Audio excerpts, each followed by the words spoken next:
ଟଙ୍କାରେ gas cylinder ବର୍ତ୍ତମାନ ଆପଣମାନଙ୍କୁ ମିଳିବାକୁ ଯାଉଛି ବହୁତ ବଡ଼ ଖୁସି ଖବର। ଦେଖନ୍ତୁ ମୁଖ୍ୟମନ୍ତ୍ରୀଙ୍କ ଘୋଷଣା 500 ଟଙ୍କାରେ ଏଲ୍ପିଜି ସିଲିଣ୍ଡର ପାଇବେ ଗ୍ରାହକ। କାହାକୁ ମିଳିବ ସୁବିଧା? ତ 500 ଟଙ୍କା ହେଇଯାଉଛି ଏଲ୍ପିଜି ସିଲିଣ୍ଡର ଯେଉଁ 800 ଟଙ୍କା ଥିଲାବେଳେ ବର୍ତ୍ତମାନ 500 ଟଙ୍କା ହେବାକୁ ଯାଉଛି। ତ ଆପଣମାନେ ଶୀଘ୍ର ଆଣିବା ପାଇଁ ଚେଷ୍ଟା କରନ୍ତୁ। ତେବେ ଚାଲନ୍ତୁ ଏଇ ଯେଉଁ 500 ଟଙ୍କା ହେଇଛି କାହାକୁ ମିଳିବ ମୁଁ ଆପଣମାନଙ୍କୁ ଡିଟେଲ୍ସ ବତେଇ ଦେଉଛି। ଚ୍ୟାନେଲକୁ ଯଦି ନୂଆ ଆସୁଛନ୍ତି ଚ୍ୟାନେଲକୁ ସବସ୍କ୍ରାଇବ୍ କରନ୍ତୁ, କାରଣ ସବୁବେଳେ ଲାଟେଷ୍ଟ ଅପଡେଟ୍ ମୋ ଚ୍ୟାନେଲ ଆପଣମାନେ ଦେଖିବାକୁ ପାଇବେ। ତ ଏଇ ଅପଡେଟ୍ ମୁଁ ଆପଣମାନଙ୍କୁ କାହିଁକି କହୁଛି ତ ନିଶ୍ଚିତ ଭାବରେ ଟିକେ ନଜର ପକାନ୍ତୁ।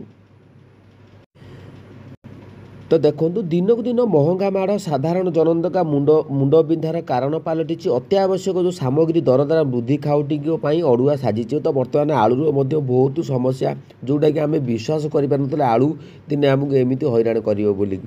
ତେବେ ଏହା ଭିତରେ ଏଲ୍ପିଜି ଗ୍ୟାସ୍ ସିଲିଣ୍ଡର ଦାମ କମ୍ କରିବା ପାଇଁ ଘୋଷଣା କରିଛନ୍ତି ମୁଖ୍ୟମନ୍ତ୍ରୀ। ମାତ୍ର 500 ଟଙ୍କାରେ ଗ୍ୟାସ୍ ସିଲିଣ୍ଡର ଯୋଗାଇ ଦେବା ପାଇଁ ଘୋଷଣା କରାଯାଇଛି। କିନ୍ତୁ ଏଇଟା ପୁରା ସଠିକ୍ ଅପଡେଟ୍ ମୁଁ ଆପଣମାନଙ୍କୁ ବର୍ତ୍ତମାନ ଦେଖାଉଛି।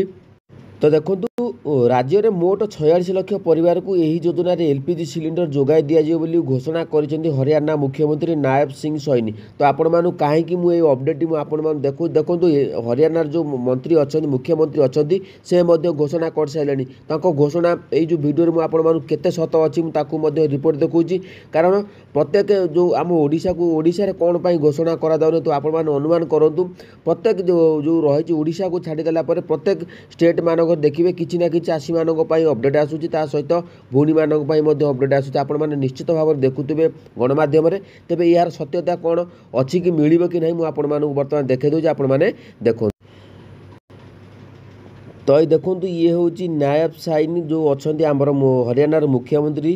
तीज के पावन पर्व पर मैं यह घोषणा करता हूं कि हरियाणा प्रदेश के ऐसे 46 लाख परिवार जिनकी आय 1,80,000 से कम है और प्रधानमंत्री उजाला योजना में तहत 12 लाख लाभार्थी बहन को अब गैस को सिलिंडर मात्र 500 रुपये में मिलेगा। तो आपण मैंने जो ट्विटर अकाउंट आपण मैंने जब ट्विटर अकाउंट थो तार जो भाषण गुड़ी आपण मैंने कौन देते आपण मैंने देखिपे। जेहेतु सर्वसम्मुख सामने से घोषणा करेतु आपण मानक 500 टंकार हरियाणार मुख्यमंत्री घोषणा कर। तेज निश्चित भाव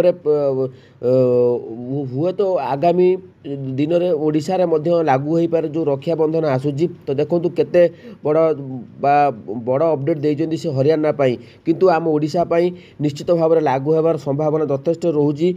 हुए तो 500 न हो पारे किंतु किछिटा कमी पारे। तो बुझीपारे जदि यही भाव में अपडेट देखापी चाहूँ तेज पंडा के चैनल को सब्सक्राइब करूँ। आपण मानकर मतामत दिंतु जदि ओडिशा रे आमर लागू हो 500 टंका सिलिंडर केते खुशी आपण मैंने हेबे। वर्तमान समय आलूर जमी संकट है तो मुंड बिंदुची आलू कथा शुणला बेलू।